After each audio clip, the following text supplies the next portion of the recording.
Hey everyone, my name is Sarah, and I'm originally from Lancaster County, Pennsylvania. I grew up in an old order Amish community, and I left that life about 4 years ago. Today I want to talk about something really personal that a lot of people ask me about. Why do I still wear these traditional Amish clothes sometimes, even though I'm not Amish anymore? And honestly, the answer is way more complicated than you might think.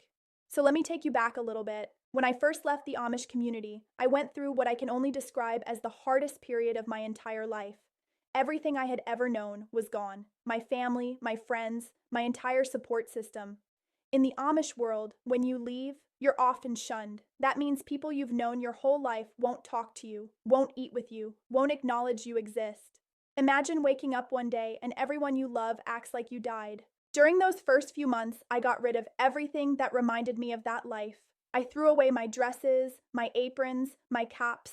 I went to a thrift store and bought jeans and t-shirts, and I thought that changing my clothes would somehow make the transition easier. But it didn't. I was dealing with severe anxiety, depression, and this overwhelming feeling of being lost. I didn't know how to use a smartphone. I didn't understand how banks worked. I had never driven a car. The outside world that everyone else found normal felt like a foreign country to me. And those Amish clothes, the ones I had worn every single day of my life up until that point, they became this symbol of everything painful. Just seeing a dress like this would send me into a panic attack. My hands would shake, my heart would race, and all these memories would flood back. Memories of being told I wasn't good enough, of rules that controlled every single aspect of my life, of punishments for things that shouldn't even be considered wrong. Let me explain what I mean by rules, because I think a lot of people romanticize Amish life. They see the simple living, the beautiful farms, the homemade bread, and they think it's this peaceful, idyllic existence. And yes, there are parts of it that are beautiful. The sense of community can be strong. The connection to the land is real.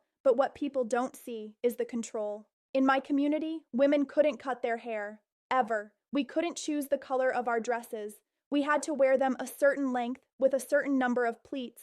We couldn't wear patterned fabric. We couldn't have buttons in certain places because buttons were considered too fancy. We couldn't listen to music. We couldn't take photographs. We couldn't go to high school. Education stopped at 8th grade because anything beyond that was considered worldly and prideful. And the thing is, if you questioned any of this, you were considered rebellious.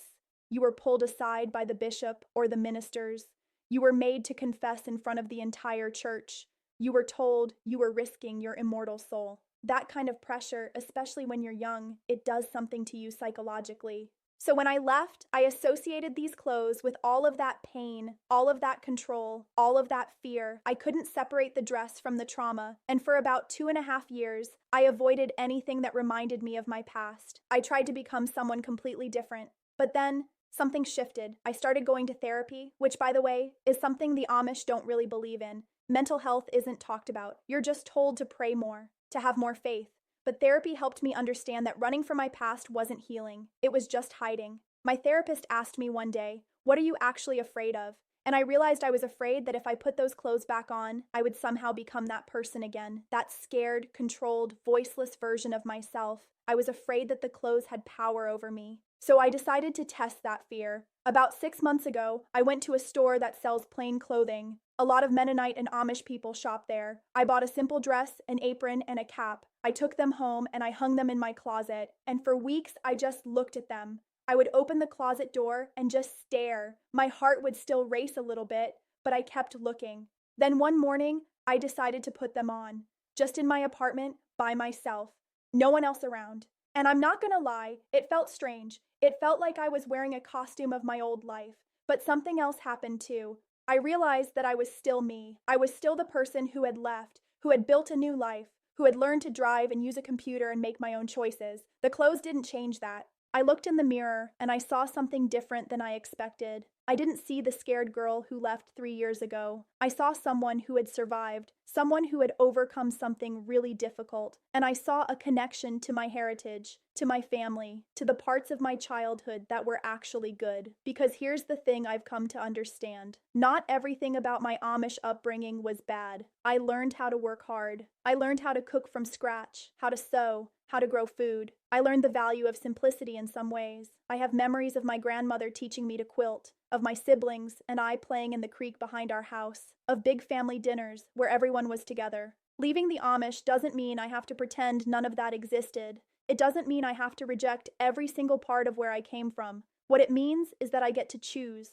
I get to decide what I keep and what I leave behind. And that's the difference.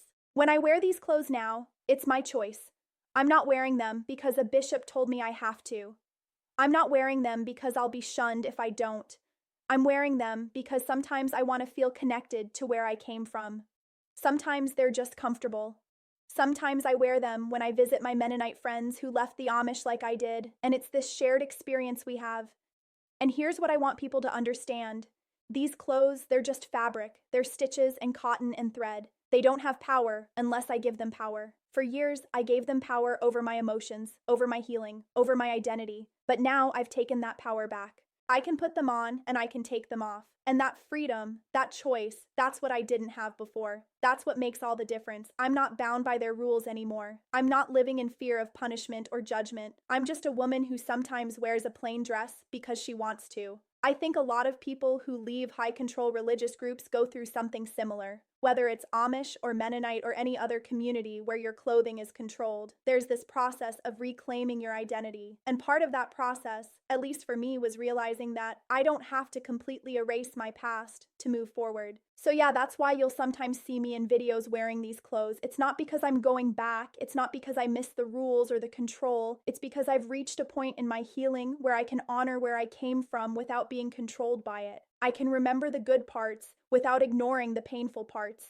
And I can wear whatever I want, whether that's jeans and a tank top or a plain dress and apron, because it's my choice now. And that freedom to choose, that's something I'll never take for granted again. If you're someone who's left a similar situation, I hope you find that freedom too. It takes time, and it's not always a straight line, but you can get there. You can heal, you can reclaim the parts of your past that are worth keeping, and you can let go of the rest. And you can do it on your own terms. Thanks for listening to my story today. If you have questions about growing up Amish or leaving that life, leave them in the comments and I'll try to answer them in future videos. And if this resonated with you, please share it with someone who might need to hear it. Take care, everyone.